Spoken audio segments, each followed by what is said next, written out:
સંબંધો જ્યારે રક્ષણ આપવાના હોય, એ સંબંધોમાં જ્યારે વિશ્વાસ ટકતો હોય અને એ સંબંધો જ્યારે લોહી લુહાણ થઈ જાય ત્યારે માત્ર શરીર ઉપર ઘા નથી પડતા, સાથે સાથે વિશ્વાસનો પણ જે વિશ્વાસ છે એ રક્તરંજિત થઈ જાય છે.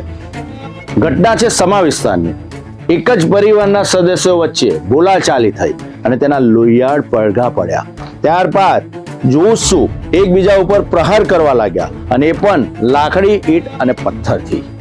એક યુવક લોહીમાં લથપથ થઈ ગયો. શું છે સમગ્ર મામલો, જોઈએ ક્રાઇમ રિપોર્ટમાં.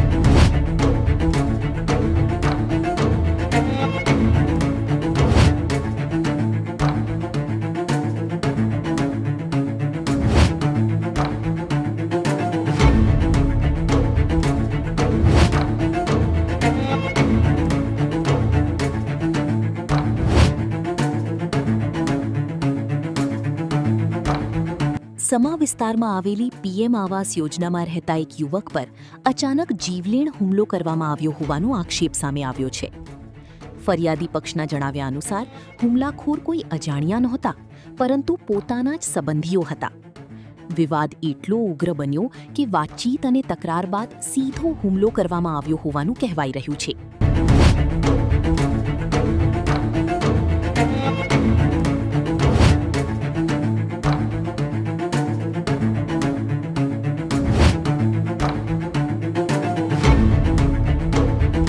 હુમલાખોરે યુવક ઉપર ચપ્પુથી હુમલો કર્યો, ત્યારબાદ માથાના ભાગે પથ્થરથી પ્રહાર કર્યો.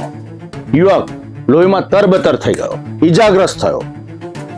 ઈજાગ્રસ્ત યુવકને તાત્કાલિક અસરથી હોસ્પિટલ ખસેડવામાં આવ્યો. હુમલો કરનાર શખ્સ ફરાર થઈ ગયો.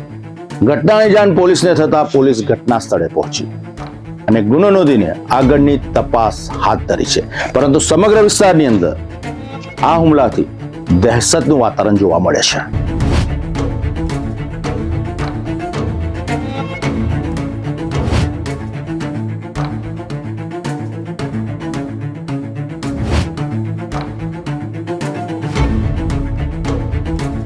ઘટનાની જાણ થતાં જ સમા પોલીસ તાત્કાલિક ઘટના સ્થળે પહોંચી હતી.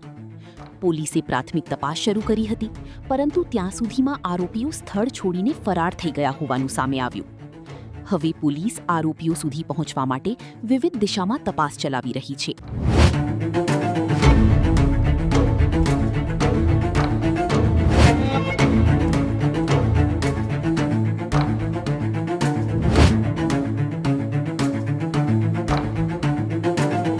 આ ઘટનાએ ફરી એકવાર શહેરમાં વધતા મારામારી અને હુમલાના બનાવો અંગે પ્રશ્નો ઊભા કર્યા છે. શું આ હુમલો માત્ર અંગત અદાવતનું પરિણામ છે કે પછી તેની પાછળ કોઈ જૂની દુશ્મનાવટ છુપાયેલી છે? આ તમામ સવાલોના જવાબ હવે પોલીસ તપાસ બાદ જ સામે આવશે. લોહીના સંબંધોની અંદર લોહી વેવડાવવાની આ ઘટનાએ સમગ્ર વિસ્તારમાં ભયનું વાતાવરણ ઊભું કર્યું છે. આરોપીઓ હુમલો કરીને પ્રહાર કરીને પલાયન થઈ ગયા. ઈજાગ્રસ્ત યુવક હોસ્પિટલમાં પહોંચી ગયો, જ્યાં તેની સારવાર ચાલી રહી છે. વિસ્તારની અંદર એક દહેશતનું વાતાવરણ ઊભું થયું.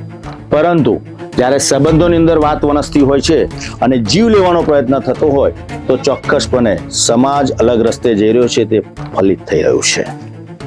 પોલીસને ઘટનાની જાણ થઈ અને પોલીસ હવે ફરાર આરોપીઓનું પગેરું ક્યારે મેળવશે તેની સામે સૌ કોઈ મીટ માંડીને બેઠું છે. આવા હુમલાઓ કાયદો અને વ્યવસ્થા ઉપર ગંભીર સવાલ વિસ્તારમાં કરી રહ્યા છે. સમા પોલીસ પહોંચી ચોક્કસ, પરંતુ આરોપીઓ પકડથી દૂર છે. ક્યારે પકડાશે આરોપીઓ તેની સામે પણ સવાલ છે.